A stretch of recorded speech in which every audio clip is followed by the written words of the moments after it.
सर्वेभ्यो नमः। पुनरेकवारं भवतां समेषां हार्दं स्वागतं संस्कृतं भारतम् इत्यस्मिन् आमुखपटले।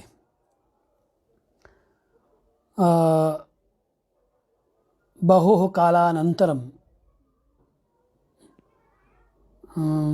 पुनः एकवारम् अस्मिन् आमुखपटले अहम् उपस्थितः अस्मि। मित्राणि, सिद्धान्तशिरोमणेः मध्यमाधिकारस्य द्वितीयाध्यायः प्रवर्तमानः आसीत्।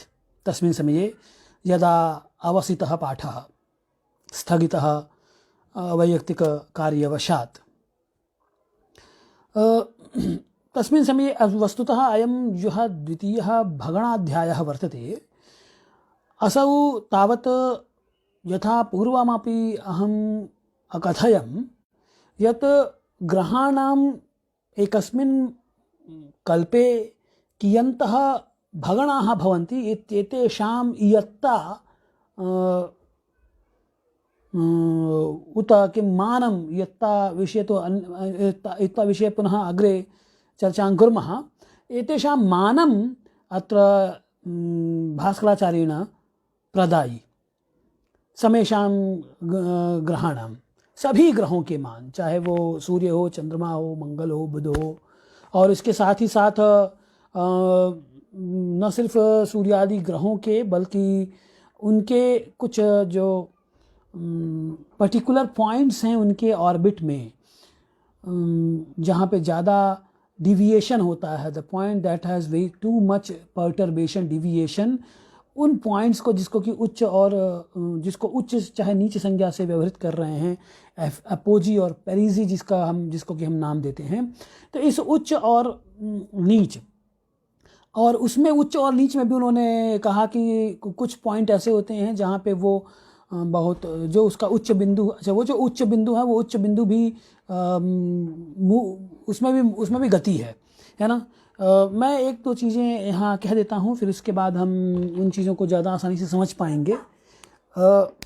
देखिए, ये ग्रह की कक्षा है और ग्रह की कक्षा में ये पृथ्वी हो गई, ठीक है। क्लोज इट, ये पृथ्वी हो गई, ठीक। तो इस पृथ्वी से जो भुवः दूरतरः प्रदेशः, उच्चम ही भुवः दूरतरः प्रदेशः, ग्रह भ्रमण वित्तस्य दूरतमः प्रदेशः इति वक्तुं शक्यते कि ये जो पॉइंट है, ये पॉइंट ग्रह कक्षा वृत्त में इस पृथ्वी से सर्वाधिक दूर है और इससे ठीक 180 डिग्री पे ये पॉइंट सर्वाधिक समीप है। देखिए आप, ये और ये, तो ये पृथ्वी भू केंद्र से ये पॉइंट जो सर्वाधिक दूर होता है उसे उच्च बोलते हैं। ये है उच्च, APOGEE, अपोजी, इसे हम अपोजी या उच्च बोलते हैं। तो कहा कि ग्रह के भ्रमण वृत्त का, ग्रह भ्रमण वृत्तस्य भुवः अपेक्षया, पृथ्वी की अपेक्षा जो दूरतमः प्रदेशः, दूरतरः वा प्रदेशः इति असौ उच्च संज्ञः, तस्यैव प्रदेशस्य उच्च संज्ञा वर्तते। सीधे शब्दों में कहें तो जो पृथ्वी से जिस बिंदु पर जाके ग्रह पृथ्वी से सर्वाधिक दूर होता है वो उच्च बिंदु है, और उससे ठीक 180 डिग्री पर, जहाँ अगर उच्च है तो उससे ठीक 180 डिग्री पे यहाँ नीच बिंदु पृथ्वी का। तो नीच बिंदु क्या होगा? तो नीच बिंदु वो बिंदु है जो कि पृथ्वी से सबसे समीप है। तो दविष्ठः यः प्रदेशः वर्तते असौ तु तावत् उच्चः, यश्च नेदिष्ठः प्रदेशः, the nearest point will be termed as perigee या नीच, उसे हम बोलते हैं नीचम, PERIGEE। और ये जो है the farthest point from the centre of earth in the orbit of a particular planet या ग्रह विल बी टर्म्ड एज उच्च या अपोजी उसे बोलते हैं हम। तो इदम यत् उच्च बिंदु वर्तते तत्र किंच इदमपि ज्ञातव्यं वर्तते यत् यद् उच्च बिंदु अस्ति खलु तस्मिन् उच्च बिन्दावपि गतिः विद्यते। नाम यदि एकदा क्वचित् एकस्मिन् काले अत्र वर्तते ए पॉइंट, अत्र कल्पयतु ए पॉइंट वर्तते, तर्हि ए बिन्दौ ग्रहस्य उच्च स्थितिः भवति। नाम ए बिन्दौ यदा ग्रहः गच्छति स्वभ्रमणकाले तदा भुवः अपेक्षया असौ दूरतमः भवति। ए बिन्दौ, अतः ए बिन्दुः एव उच्चबिन्दुः। किन्तु सर्वदा ए बिन्दुः एव उच्चबिन्दुः न भवति, अर्थात कदाचित् एवं भवति भ्रमणक्रमे बी बिन्दौ उच्चस्य स्थितिं प्राप्नोति ग्रहः। कभी कभी बी बिंदु पर वो उच्च की स्थिति प्राप्त करता है, कभी कभी वो सी बिंदु पर भी प्राप्त करेगा। मतलब क्या हुआ कि यह जो इसका फारदेस्ट पॉइंट है, जो इसका सबसे दूरतम प्रदेश है किसी भी ग्रह का, क्या उसे आप बोल सकते हैं, पृथ्वी की अपेक्षा, तो वो स्टेबल नहीं है, उसमें भी गति है। आज यहाँ उच्च हो रहा है तो आज से 1000 साल बाद यहाँ इस पॉइंट पे उच्च होगा, फिर उसके बाद यहाँ उच्च होगा।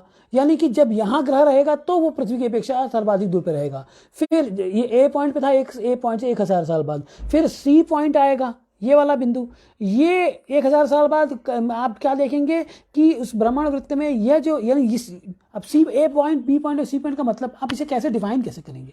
मैं कैसे डिफाइन करूं कि ए पॉइंट क्या है, बी पॉइंट क्या है, सी पॉइंट क्या है किसी भी ग्रह के भ्रमण वृत्त में? तो बहुत सिंपल है, आप एक परपेंडिकुलर डालिए, पृथ्वी से एक लंब डालिए, और ये लंब देखिए ये सीधे यहाँ पे आके गिर गया है, और अब ये बी बिंदु है, बी बिंदु जो है कुछ कोण बनाएगा, ये देखिए ये एक कोण बनाया इसने। सी बिंदु भी एक कोण बनाएगा, ये देखिए ये सी बिंदु ने एक कोण बनाया। तो जैसे जैसे कोण बदलेगा, है ना, कोण बदलेगा, यानी कि अंशात्मक या कलात्मक पोजीशन जैसे जैसे चेंज होगी, वैसे वैसे आप कह सकते हैं कि अब जैसे कि फॉर एन एग्जांपल हम एक उदाहरण ले लेते हैं, जैसे सूर्य का ले लेते हैं। तो सूर्य जो है ये 2 राशि 18 अंश पे कभी मान लीजिए उच्च का हुआ करता था, 78 अंश उसका मंदोच्च था। तो अब 78 अंश के बाद मान लीजिए कि 1000 साल बाद वो 78 अंश की जगह 80 अंश पे हो गया। यानी कि 2 अंश, तो जो कभी जो 78 अंश का क्या मतलब होता है? 78 अंश अगर मैं कहता हूँ 78 डिग्री का मतलब क्या है? मतलब कि 2 राशि और 18 अंश, यही तो इसका मतलब हुआ ना, हैं? और क्या मतलब हुआ? 2 राशि, एक राशि में 60 अंश, एक राशि में 30 अंश, 2 राशि में 60 अंश हो जाएंगे। तो 60 और उसमें 78 में से घटा दीजिए आप, 78 अष्टसप्तत्या यदि विशोध्यते 60 तर्हि किम् आगच्छति? 18 संख्या आगच्छति। तर्हि 18 अंशाः पुनश्च 60 अंशाः ये सन्ति खलु, तेषां 60 अंशानां परिवर्तनं भवति राशिषु, तेन 2 राशि अथ च 18 अंशाः। एतावन्मितम् उच्चबिन्दुमानम् आसीत् क्वचित् कदाचित् सूर्यस्य। नाम तस्मिन् बिन्दौ गत्वा सूर्यः भुवः अपेक्षया सर्वाधिकं दूरं तिष्ठति स्म, किन्तु ततः अनन्तरं तत् उच्चबिन्दौ अथवा सूर्यस्य उच्चस्थितौ भेदः दृष्टः। नाम अच्छा, यदि चिन्तयतु मेषराशेः यदि गणना आरभ्यते, हम मेष राशि से गणना आरंभ कर लें, तो मेष राशि से 2 राशि क्या हो जाएगा? मेष हो गया, वृष हो गया, यानी मिथुन के 18 अंश पे, ठीक। तो मिथुन के 18 अंश में मान लीजिए उच्च का है, मंदोच्च है सूर्य का। तो 1000 साल बाद आपने क्या देखा? एक एग्जाम्पल ले लीजिए मोटा मोटा, तो आपने क्या देखा कि ये इसका जो मंदोच्च है वो 78 की बजाय 88 अंश हो गया है। यानी कि 2 राशि यानी मिथुन राशि के 28 अंश पे अब वो उच्च का होता है। यानी कि जब सूर्य मिथुन राशि के 18 अंश पे होता था, उस समय पृथ्वी से उसकी दूरी सर्वाधिक थी। लेकिन अब क्या देख रहे हैं हम? अब जिसने ऑब्जर्व किया उसने क्या ऑब्जर्व किया कि नहीं, अब वो मिथुन राशि के 18 अंश पे नहीं, बल्कि वो मिथुन राशि के 28 अंश पे वो अब उच्च की पोजीशन पे आ रहा है, यानी कि पृथ्वी से सर्वाधिक दूरी ले रहा है, ठीक। तो अब एक जो उसमें $1 मिलियन क्वेश्चन है वो ये है कि ये कैसे हम पता करेंगे कि ग्रह उच्च पे गया, इसकी गणना कैसे करेंगे? इसके बारे में आगे हम लोग चर्चा करेंगे। मैं चूंकि उच्च का एक बिंदु प्रसंग आया था, इसलिए मैं इसकी बात थोड़ी सी किए देता हूँ। तो कहना यही है कि यस्मिन् बिन्दौ गत्वा कोऽपि ग्रहः भुवः अपेक्षया सर्वाधिकं दूरं तिष्ठति खलु स एव बिन्दुः किम् उच्चबिन्दुः। तर्हि एवं यदा उच्यते मया परिभाषा तर्हि तस्य कथनस्य अयम् आशयः कथनस्य अयम् आशयः यत् अस्मिन् उच्चबिन्दावपि परिवर्तनं गतिः विद्यते। क्वचित् कदाचित् मेषराशि अष्टसप्तत्यमे अंशे मंदोच्चमासीत् सूर्यस्य, किन्तु कालानन्तरं कालस्य परिवर्तनानन्तरं चिन्तयति यत् सहस्रवर्षानन्तरं 10 अंशानां परिवर्तनं सम्भवेत् यदि सूर्यस्य मंदोच्चे, तर्हि सहस्रवर्षानन्तरं किं भविष्यति, यदा सूर्यः अष्टाशीतितमे अंशे आगच्छति चेत् तस्मिन् समये भूः अपेक्षया तस्य सर्वाधिकम् अन्तरम् अवलोक्यते, अनुभूयते, प्रत्यक्षीक्रियते वा। तो ये जो बात है उच्च में, इस प्रकार से उच्च में की गति को आप निर्धारित करते हैं। उच्च में गति की बात, ये मैं उच्च में गति की बात क्यों कर रहा हूँ, क्योंकि उच्च के भी भगण पढ़े गए हैं। तो भगण तो उसी के पढ़े जाएंगे ना जो जिसमें कोई ना कोई गति रहेगी, यानी जिसका एक रिवोल्यूशन होगा। एक भगण का मतलब क्या हुआ, 12 राशियों का पूरा एक चक्कर लगा लेना। तो 12 राशियों का पूरा एक चक्कर, ये इसका मतलब क्या हुआ कि प्रत्येक ग्रहों में एक ऐसा पॉइंट है जिसे आप उस ग्रह का उच्च कहते हैं। वो उच्च भी पूरे चूंकि पूरे भ्रमण चक्र में वो स्थान बदलता रहता है, उच्च का स्थान उस ग्रह का बदलता रहता है, कभी 1 अंश पे, कभी 10 अंश पे, कभी 50 अंश पे, कभी 60 अंश पे, कभी 120, कभी 180, इस तरीके से वो बदलता रहेगा। ठीक, और इस तरीके से बदलते बदलते पूरा एक रिवोल्यूशन यानी एक भगण जितने समय में लेता है उतने समय को हम क्या बोलेंगे, तस्य मंदोच्चस्य एकः भगण कालः इति उच्यते। नाम तद मंदोच्च बिंदु तस्य यदा भ्रमणं भव एकं परिभ्रमणं जायते तदा तस्य मंदोच्चस्यापि एकः भगणः स्वीक्रियते अनेन मानेन अनया रीत्या। अस्तु तावत्। तो अच्छा एक बात और इसमें है, सिर्फ उस उच्च में ही बात नहीं है बल्कि वहाँ 2 चीज़ें हैं, एक शीघ्रोच्च है, एक मंदोच्च है। यानी कि एक उच्च पॉइंट ऐसा है जो बहुत तेजी से गति जिसकी गति ज़्यादा है, और एक उच्च पॉइंट ऐसा है जिसकी गति कम है। ठीक, तो ज़्यादा जैसे मंगल का शीघ्रोच्च मान लीजिए आपने ले लिया, तो अब मंगल का शीघ्रोच्च कल्पना करते हैं अभी हम। तो मंगल का शीघ्रोच्च फिर यही हम 78 अंश की ही कल्पना कर लेते हैं कि कभी मंगल का शीघ्रोच्च अगर मान लीजिए 78 अंश पे था और 1000 साल बाद वो 88 अंश पे होता है, तो इसका मतलब क्या हुआ कि 1000 साल में मंगल के भूः अपेक्षया तस्य सर्वाधिकं दूरं तिष्ठति तस्मिन् समये असौ मंगलः। अस्तु तर्हि, तो इस प्रकार से प्रत्येक ग्रह, अच्छा एक तो बात हो गई शीघ्रोच्च की, इसी तरीके से ग्रहों के मंदोच्च होते हैं। तो मंदोच्च वो बिंदु हैं, उच्च उस प्रकार के उच्च हैं जिनकी गति एकदम कम है, बहुत ही कम मंदोच्च की गति हो रही है, इसलिए पूरे कल्प में 600-700 इस प्रकार के भगण हो रहे हैं। तो इस प्रकार, तो अब सोच लीजिए जब एक कल्प में यानी 432 करोड़ वर्ष में अगर उसका 400 भगण हो रहे हैं तो उसकी कितनी कम, यानी 400 रिवोल्यूशन हो रहे हैं तो उसकी कितनी कम गति होगी मंदोच्चों की, आप इससे अंदाजा लगा सकते हैं। तो इस प्रकार से, तो अब इन हाइंडसाइट में अगर मैं कहूँ निष्कर्षता यदि मैं उच्यते चेत एवं वक्तुं शक्यते कि प्रत्येकं ग्रहस्य भ्रमणवृत्तं भवति, तस्मिन् भ्रमणवृत्ते कानिचन तथा विशिष्टस्थानानि सन्ति, तेषु स्थानेषु यदा ग्रहस्य स्थितिः भवति चेत् ग्रहे किमपि व्यत्यास किमपि वैषम्यं दृश्यते, ग्रहगतौ किमपि वैषम्यं दृश्यते, तद् वैषम्यम् आलक्ष्य तस्य बिन्दोः नाम निर्धारितं वर्तते। क्वचित् उच्च बिन्दुः, क्वचित् नीच बिन्दुः, तत्रापि विशिष्य क्वचित् मंदोच्च बिन्दुः, क्वचित् च शीघ्रोच्च बिन्दुः इति एवं क्रमेण प्रत्येकं ग्रहस्य मंदोच्च शीघ्रोच्च, न तु प्रत्येकं ग्रहस्य न, प्रत्युत भौमादि पंचताराग्रहाणां तु मंदोच्च शीघ्रोच्च बिन्दवः अपि स्वीकृताः सन्ति।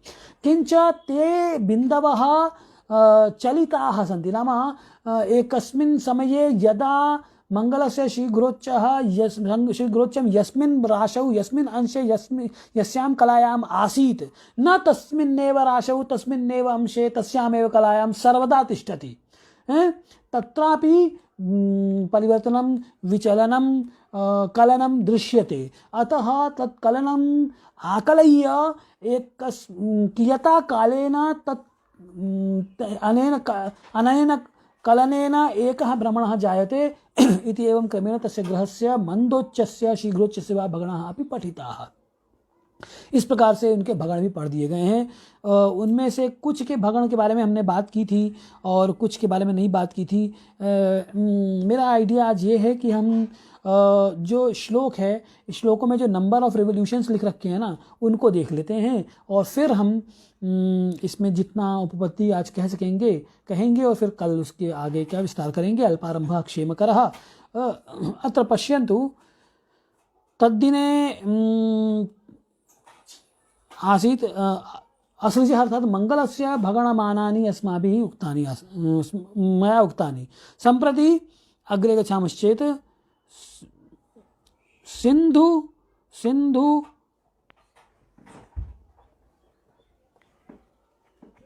सिंधु सिंधुर नव सिंधु देखिए मैं लिख देता हूँ, हम लिखा भी यत्र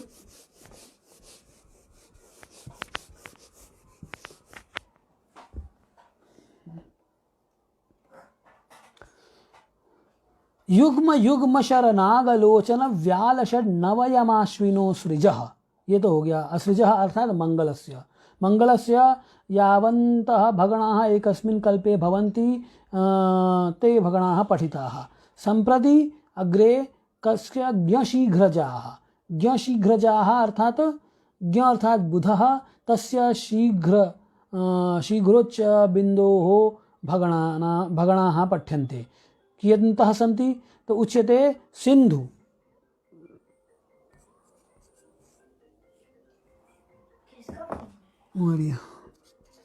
सिंधु सिंधुर सिंधु सिंधुर नवाष्ट नवाष्ट गोश्विनः नवाष्ट गोंकषट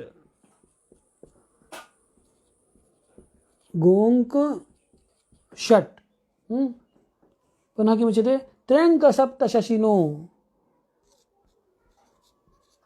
त्र्यंक सप्त शशिनो त्र्यंक सप्त शशिनो ज्ञशीघ्रजाः। पश्यन्तु अत्र अस्मिन् श्लोकांशे ज्ञशीघ्र ज्ञ अर्थात ज्ञः बुधः, बुधस्य शीघ्रोच्च भगणाः पठिताः सन्ति। बुध के शीघ्रोच्च के भगण बता रहे हैं ये। तो बुध के शीघ्रोच्च के भगण कितने हैं तो वो क्या बता रहे हैं तो कहते हैं अब अंकानां वामतो गति इति अस्माभिः पूर्व में वो उक्तम् आसीत् अतः तद विषये पुनः न वक्तव्यम।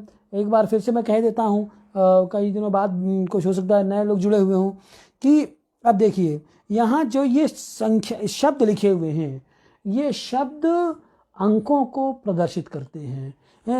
तो ये इनको आपको ये कोड लैंग्वेज में लिखा हुआ है और इनको आपको डिसाइफर करना होगा, डिकोड करना होगा। प्रत्येक शब्द कोई न कोई अंक को प्रदर्शित करता है। जैसे सिंधु, अब सिंधु का मतलब है 4, चत्वारः अर्णवाः महासमुद्राः, 4 महासमुद्र अर्णव सिंधु समुद्र इन सब जलधि, ये जब शब्द आए तो इनका हम क्या मतलब समझेंगे, इनका मतलब समझेंगे 4। ठीक, क्या समझेंगे 4। तो ये 4 हो गया। और फिर क्या कहते हैं सिंधुर, सिंधु सिंधुर, सिंधुर शब्द से 8, सिंधुर शब्द से 8 का बोध होगा। नव, नव से 9 का बोध हो जाएगा। नवाष्ट, अष्ट से 8 का बोध हो जाएगा। गो, गो से 9 का बोध होगा। गो से 9, गो शब्द से 9 का बोध होता है। जहाँ पे भी गो शब्द आएगा आप क्या समझेंगे कि 9 संख्या बोल रहे हैं। तो ये हो गया। और अंक, अंक तो 9 होते ही हैं। तो वो 9 ले लीजिए। षट मतलब 6। और अब यहाँ देखिए त्र्यंग लिखा हुआ है यानी त्रिअंक। क्या शब्द है ये शब्द है त्रि प्लस अंक, है ना। तो त्रि का मतलब 3 हो गया, अंक का मतलब 9 हो गया। सप्त, सप्त होता ही है। और शशिना है यानी 1, शशि यानी चंद्रमा, चंद्रमा एक ही है। तो अब ये जो हमने अंकों को देखा, सिंधु, सिंधुर, नव, अष्ट, गो, अंक, षट, त्रि अंक सप्त शशिनो। ठीक, अब इनको हम क्या करेंगे, इनको अब हम ऑर्डर में लिखेंगे। ये तो हो गया कि प्रत्येक शब्द के प्रत्येकम अयम शब्द अस्मात् शब्दात अयम अर्थाबोधव्य वाली बात है ना, कि इस शब्द से यह अर्थ बोधित होता है। क्या अर्थ, कि 4 अंक 4 इसका बोध होता है। तो अब देखिए, हम यहाँ सिंधु पहले लिखा, सिंधु शब्द पहले लिखा हुआ है, तो हम इसको कहाँ लिखेंगे, इसको हम सबसे पहले इकाई में लिखेंगे। जो भी पहला अंक मिलेगा, जिस भी शब्द से का प्रतिनिधिभूत अंक रहेगा, वो उस अंक को, या जिस अंक के का प्रतिनिधिभूत शब्द वहाँ लिखा रहेगा, उस शब्द से उद्भासित, प्रकट किया जाने वाला, व्यक्त किया जाने वाला जो अंक है, उसको हम इकाई में लिखेंगे। यानी सबसे पहले सिंधु मुंह में आया, तो सिंधु से जो उद्भासित यानी अभिव्यक्त 4 अंक है, उसको हम इकाई में लिख देंगे, तो हो जाएगा 4। ठीक है। फिर सिंधुर, सिंधुर 8 पर्वत है, ये 8 हो गए। फिर नव, नव हो गए 9, और अष्ट का मतलब 8। फिर गो 9, अंक 9, षट 6, त्रि 3, अंक 9, सप्त 7, शशि 1। अब देखिए, हमने लिखा था इस तरीके से, और जब अंक लिख रहे हैं तो ऐसे आ रहे हैं, क्योंकि अंकों को जनरली ऐसे लिखा जाता है। हम वैसे लिख देते हैं, 435 लिखना हुआ तो 435 हम लिख देते हैं, लेकिन एक्चुअल में लिखने की पद्धति क्या है, इकाई से। और इकाई से जो दशगुणित अंक बढ़ेंगे, वो किधर बढ़ेंगे, लेफ्ट में ही बढ़ेंगे, फ्रॉम राइट टू लेफ्ट आप लिखते हैं इस चीज़ को, अंकों को। तो सिंधु को सबसे पहले आपने यहाँ लिख दिया, इसीलिए को हम क्या बोलते हैं, अंका नाम वामतो गति ही, इसी को कहा जाता है। तो सिंधु, सिंधुर, नव, अष्ट, गो, अंक, षट, त्रि, अंक, सप्त, शशि। अब इतने जो हैं, तब इसको काउंट कर लीजिए, इकाई, दहाई, सैकड़ा, हजार, 10,000, लाख, 10 लाख, करोड़, 10 करोड़, अरब, 10 अरब, 17 अरब 93 करोड़ 69 लाख 98,984 भगण होते हैं। किसके, बुध के शीघ्रोच्च के। कितने समय में, तो 4 अरब 32 करोड़ सौर वर्षों में। 4 अरब 32 करोड़ क्या है, एक कल्प है। तो एकस्मिन् कल्पे एतावन्तः भगणाः ज्ञशीघ्रस्य, अर्थात बुध शीघ्रोच्च बिंदुः यद्वर्तते खलु, असौ शीघ्रोच्च बिंदुः, तत्रापि गतिः वर्तते, तद् गतिं कृत्वा स्थानं क्रमशः परिवर्त्य एकं भगणं पूरयति, एकं भ्रमणं करोति, अनेन यावता कालेन करोति तावता कालेन एकः भगणः, तस्य एतादृशः भगणः एकस्मिन् कल्पे यावन्त कियन्तः सन्ति, तो एतावन्तः सन्ति। इतने भगण या शीघ्र के एक कल्प में होते हैं। ठीक है। अब इसके आगे अब गुरु के भगण को देख लें। ये श्लोकों को जो इस तरीके से मैं लिख रहा हूँ, अत्र प्रयोजनं वर्तते, प्रयोजनमिदं वर्तते यत् न सर्वेषां पुरतः ग्रंथः अस्ति वा न वा इति हम न जाने, किंच एवं लेखनेन यद् उच्यते खलु, कदाचित् यद् मया उच्यते तत् तेन उच्चारणेन सम्यक् अवबोधः न स्यात् कि किं वक्ति असौ। अतः अत्र लेखनमपि आवश्यकं, विशिष्य यत्र संख्यानाम् अंकनं वर्तते, संख्यानां लेखनं, संख्याः उद्धृताः भास्करेण तत्र विशिष्य। अस्तु अग्रे गच्छामः। तो अब क्या है कि पंच युग षट्कलोचन, पश्यन्तु, पंच युग षट्कलोचन, पंच युग षट्कलोचन, द्व्यब्धि षड्गुणमिता गुरोर्मताः, द्व्यब्धि षट् गुण मिता गुरोर्मताः। ठीक। अब ये क्या है, तो ये गुरु के भगण को बता रहे हैं एक कल्प में। गुरु के कितने भगण हो रहे हैं, है ना। अब देखिए इस कितना ज़बरदस्त कमांड है भास्कराचार्य का।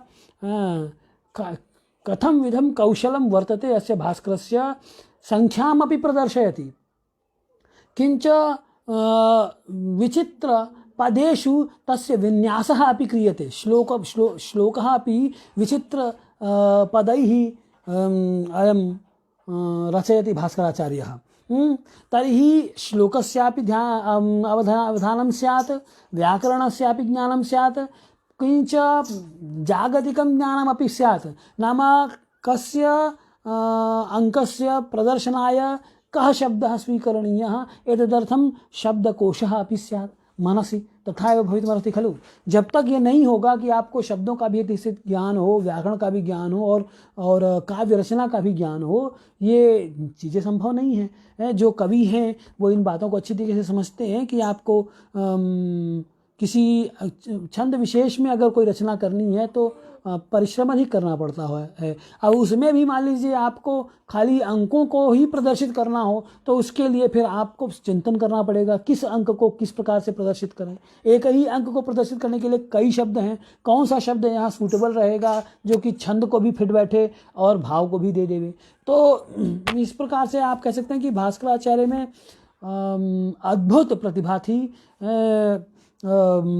कवित्व की भी, अनितर साधारण प्रतिभा तस्य कवित्व प्रतिभा आसीत् भास्कराचार्यस्य।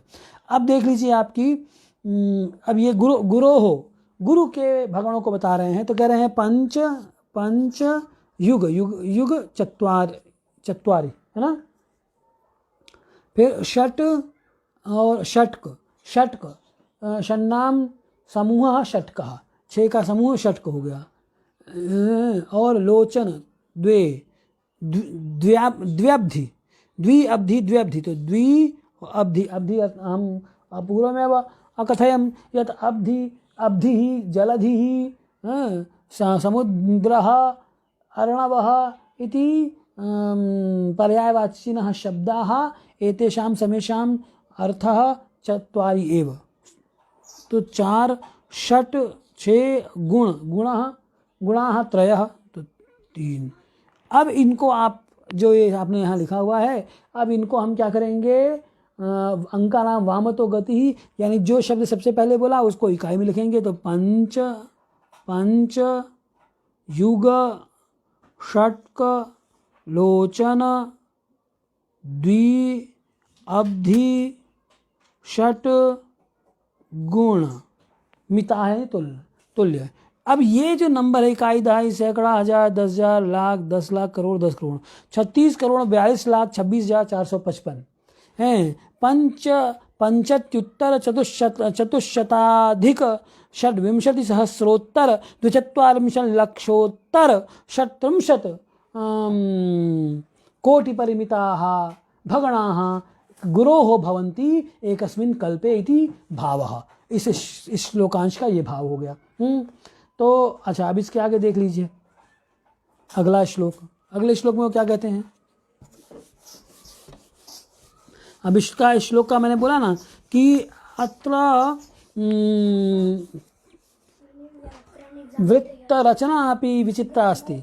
पश्यन्तु सिंधु सिंधुरनवाष्टगोंक षट्र्यंक सप्तशशिनोज्ञ शीघ्रजाः पंच युग षट्कलोचन द्व्यब्धि षड्गुणमिता गुरोर्मताः। तो वृत्त रचना अपि विचित्रा अस्ति। पुनः पश्यन्तु अग्रे किम् उच्यते कस्य सित शीघ्र पर्ययाः। अब अभी तक ज्ञ शीघ्र के बारे में बताया, यानी बुध के शीघ्रोच्च के बारे में बताया। अब शुक्र का जो ऑर्बिट है, शुक्र के ऑर्बिट में शुक्र की कक्षा में जो उच्च बिंदु हैं उन उच्च बिंदुओं के भगणों के बारे में बता रहे हैं। तो क्या कि उनके कितने शुक्र के शीघ्रोच्च के कितना भगण होते हैं एक कल्प में। तो वो क्या कहते हैं, द्विनंद वेदांग गजाग्निलोचन द्विशून्य शैलासित शीघ्र पर्ययाः। क्या कहते हैं, द्विनंद वेदांक गजाग्निलोचन और गजाग्निलोचन द्विशून्य शैलाः द्विशून्य शैलाः सितशीघ्र पर्ययाः पर्ययाः। अब देखिए इसमें क्या, तो शुक्र का जो शीघ्रोच्च है, तो प्रत्येक ग्रह, मैंने बोला ना आपसे कि प्रत्येक ग्रह के भी भगण उन्होंने बताए, और उसके अलावा उस प्रत्येक ग्रह की कक्षा में जो ऐसे पॉइंट हैं जो कि झटका देने वाले हैं, जो कि एक उसमें ग्रह के स्पष्ट गति के साधन में क्लेश उत्पन्न करते हैं, क्योंकि वहाँ अंतर्जाला हो जाता है, क्योंकि विशिष्ट प्रकार से व्यवहार करता है ऐसे स्थलों पर ग्रह।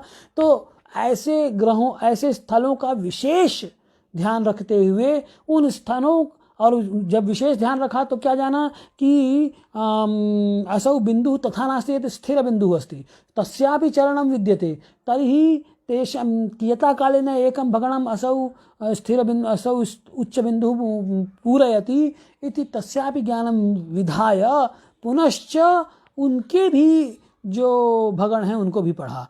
तो इस प्रकार से बड़ा, अब देखिए कितना बड़ा कार्य तत्कालीन जो ग्रह खगोलवेत्ताओं ने किया।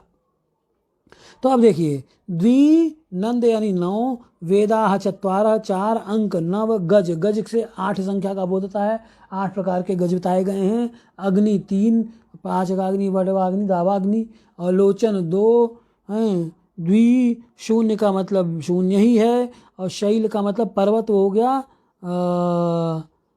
पर्वत है 7 है क्या, पर्वत 7 हैं, हाँ। तो ये सित शीघ्र, सित यानी शुक्र, तो शुक्र के जो शीघ्र हैं, शुक्र का जो शीघ्रोच्च बिंदु है, उस शीघ्रोच्च बिंदु के इन्होंने पढ़ दिए भगण। अब इसको आप बैठा लीजिए उसमें अंकों में, तो अंका नाम हम तो गति से फिर बैठाएंगे तो क्या कहेंगे, द्विनंद वेदांक गजाग्नि लोचन द्विशून्य शैलाः सितशीघ्र पर्ययाः। तो इकाई, दहाई, सैकड़ा, हजार, 10,000, लाख, 10 लाख, करोड़, 10 करोड़, अरब, 70 अरब, 22 करोड़, 30 लाख, 70 इकाई, दहाई, सैकड़ा, हजार, 10,000, लाख, 10 लाख, करोड़, 10 करोड़, अरब, 7 अरब 2 करोड़ 23 लाख 89,492। अब इतने भगण हैं किसके, शुक्र के शीघ्रोच्च के। हो गया। फिर क्या कहते हैं, अब सूर्य सुतस्य पर्ययाः, शनि के एक कल्प में कितने भगण हैं। अब शनि महाराज के भगण के विषय में तो सभी बड़े जिज्ञासु रहते हैं, क्योंकि शनि महाराज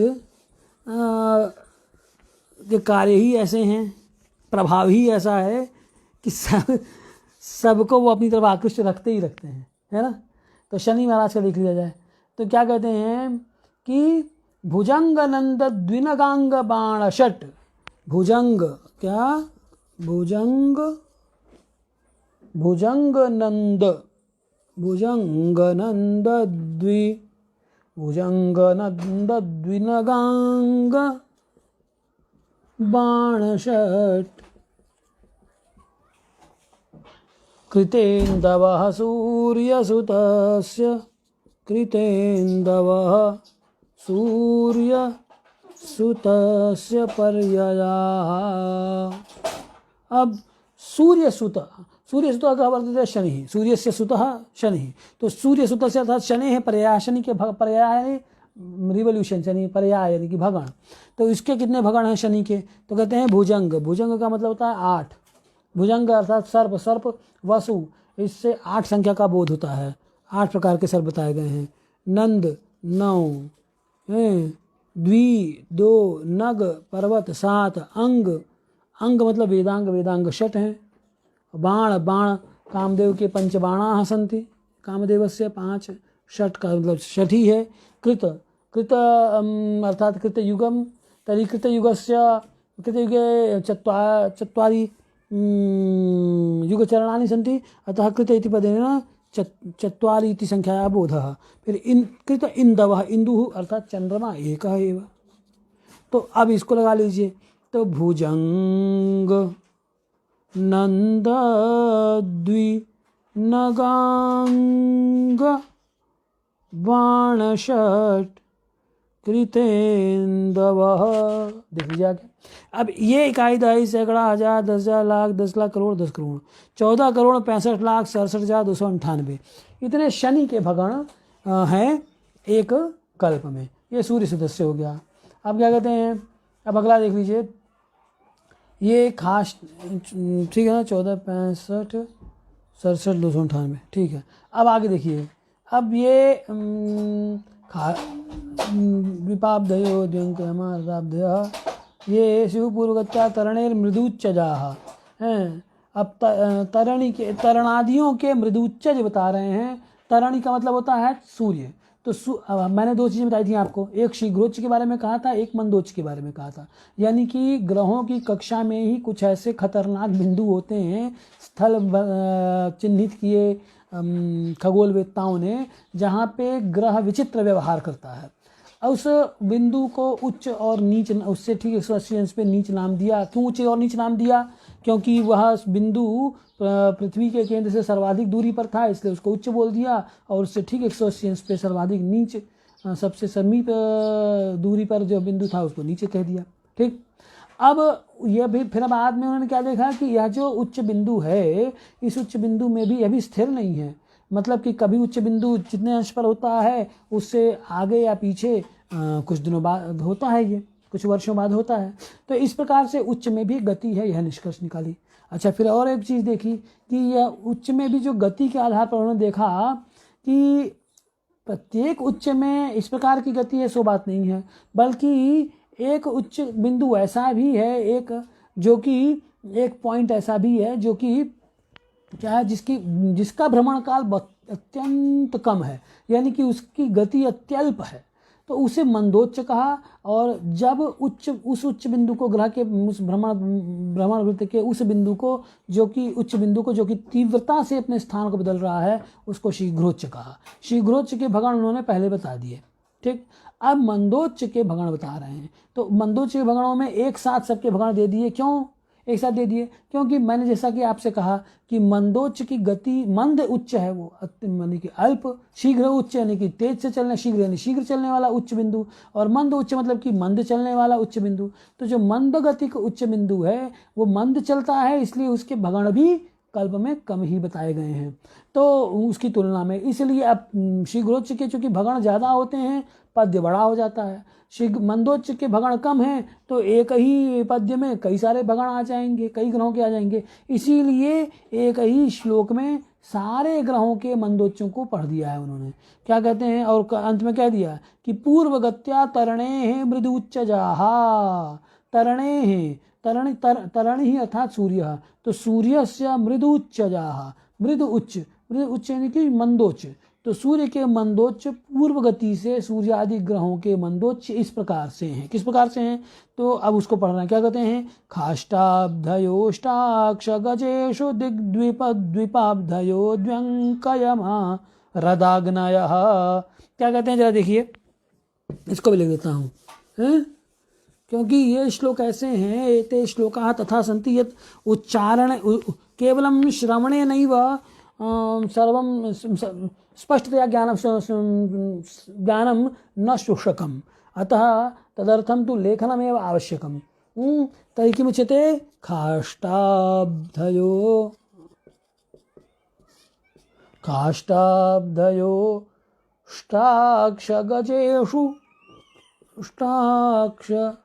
गजेषु दिग्द्वीप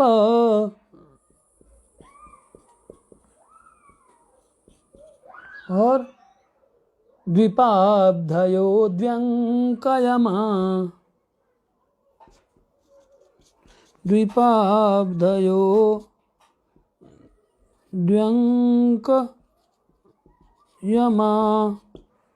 द्व्यंकयमा रदाग्नयः। अब पहले इसी को देख लें।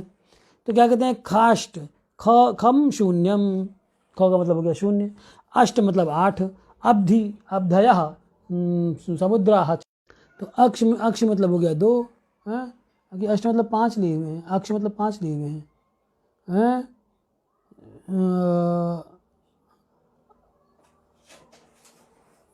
अष्ट अक्ष खला काष्ट अष्ट अक्ष मतलब 5 लिए हुए हैं। अक्ष का मतलब हो गया 5, और फिर गज, गज 8, गजाहा अष्टौ, 8 प्रकार के गज बताए गए हैं। गज ईशु, गजेशु, गज और ईशु, यहाँ क्या शब्द है, गज प्लस ईशु। ईशु का मतलब होता है बाण, तो गज का मतलब हो गया 8 और बाण का मतलब होता है 5, तो 5। दिग, फिर दिग, दिग मतलब दिशाएं, दिशाएं कितनी है 10, और द्वीप, द्वीप यानी हाथी, हाथी कितने हैं 8 अभी बताया ही, गज 8। अब इन सबको लिख लीजिए। देखिए तो पहले खाष्टाब्धयो, खाष्टाब्धया से अलग कर दिया, तो खाष्टाब्धया से अलग कर देंगे तो क्या हो जाएगा, अंकानाम वामदो गति, तो ख अष्ट अब्धय, तो 480। ये हो गया सूर्य के मंदोच्च हो गया, सूर्य के मंदोच्च के भगण, सूर्य मंदोच्च के भगण 480 एकस्मिन कल्पे। अब क्या कहते हैं ये, अब अगला देख लीजिए, अब इसको कर लीजिए कि अष्ट अक्ष गज ईशु दिक द्वीप, इकाई दहाई सैकड़ा हजार 10,000 लाख 10 लाख, तो 81,58,5,858, ये इतने चंद्रमा के मंदोच्च के भगण हो गए, ये है ना, सूर्य के चंद्रोच्च के भगण हो गए, मंदोच्च के, और चंद्रमा के मंदोच्च के भगण हो गए। अब द्वीपाब्धय है ना, द्वीपाब्धयो द्व्यंकयमा रदाब्धय, क्या कहते हैं, दिग्द्वीप, दिग्द्वीप। अब द्वीपाब्धयो, अब द्वीपाब्धयो देख लीजिए, तो ये तो हो गया ना 480। अच्छा और आगे भी है भाई, अष्टाक्ष गजेश द्वीप, द्वीपाब्धयो भी इसी में आएगा, तो द्वीपाब्धयो, अब द्व्यंकयमा को नीचे करना पड़ेगा, तो क्या करेंगे, इसमें और जोड़िए, द्वीप, द्वीप का मतलब 8 हो गया, और अवधि मतलब हो गया 4 है, तो इसको भी जोड़ देंगे तो कितना हो जाएगा, अष्ट अक्ष गज ईशु दिग द्वीप, फिर द्वीप, और फिर अवधि यानी 4, ठीक है ना, इतना हो गया। ये हो गया चंद्रमा का मंदोच्च, यहाँ तक आया चंद्रमा का मंदोच्च, इस जगह तक है, कहाँ से, यहाँ से लेके अष्टाक्ष गजेषु दिग्द्वीप द्वीपाब्धयः इति चंदस्य मंदोच्च भगणाः। फिर द्व्यंकयमाः, द्वि अंक और यम, यम का मतलब होता है 2, क्योंकि यम भरणी नक्षत्र के देवता हैं, भरणी नक्षत्र दूसरा नक्षत्र है, तो द्वि, अब ये तो 292, चाहे ऐसे लिखें चाहे ऐसे लिखें 292 ही आएगा, तो इसलिए इसको ऐसे रहने दीजिए। तो 292 भगण हो गया किसके, ये सूर्य चंद्रमा मंगल के मंदोच्च के भगण हो गए।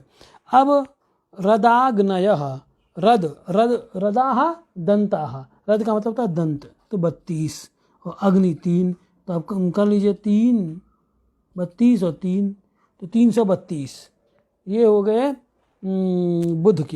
बुध के मंदोच्च भगण। इस प्रकार से अब आगे जो है कल कहेंगे, और इसको कल मंदोच्चों का भगण पढ़ के फिर हम इसकी उपपत्ति पर विस्तार से बात कल करेंगे। इन्हीं शब्दों के साथ मैं वाणी को विराम देता हूँ। कल फिर एक बार आप लोगों से मुलाकात होगी, और इतने ही बजे 4 बजे मैं प्रयास करूँगा कि 4 बजे हो, नहीं 4 बजे हो पाएगी तो 4:15 बजे तक ऐसे होगी। और संस्कृत शौर्यम से पर सूर्य सिद्धांत भी आरंभ करूँगा। संकल्प तो है आज से करने का, अगर नहीं हो पाया किसी कारण से तो कल से अवश्य सूर्य सिद्धांत का पाठ हम संस्कृत शौर्यम पर करेंगे। इन्हीं शब्दों के साथ वाणी को विराम देता हूँ। जय तु संस्कृतम, जय तु भारतम, जय तु ज्योतिषम।